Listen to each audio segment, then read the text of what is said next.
মুন্সিগঞ্জে ঢাকা মাওয়া এক্সপ্রেসওয়েতে আবার দুর্ঘটনা, প্রাইভেট কারের সঙ্গে সংঘর্ষে মোটরসাইকেলের ৩ আরোহী নিহত।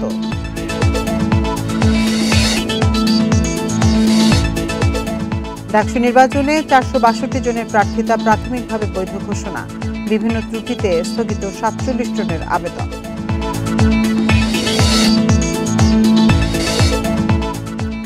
সিলেটে ১ বছরে লুট ২ কোটি ঘনফুট পাথর, অভিযানে উদ্ধার মাত্র ৮ লাখ ঘনফুট, প্রতিস্থাপনে ফেরানো সম্ভব নয় সৌন্দর্য।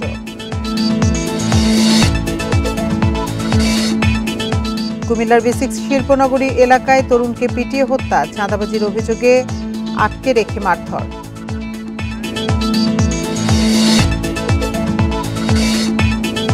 জামালপুরের বকশীগঞ্জের ৫ গ্রামে প্রতিদিন ঢুকছে অন্তত ৩০টি হাতি, নির্ঘুম রাত কাটাচ্ছেন স্থানীয়রা।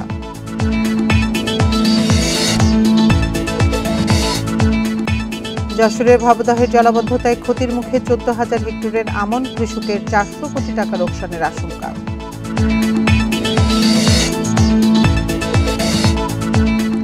এবং অনূর্ধ্ব-১৭ নারী সাফে আজ ভারতের বিপক্ষে নামছে বাংলাদেশ, থিম্পুতে ম্যাচ শুরু বেলা ৩টায়।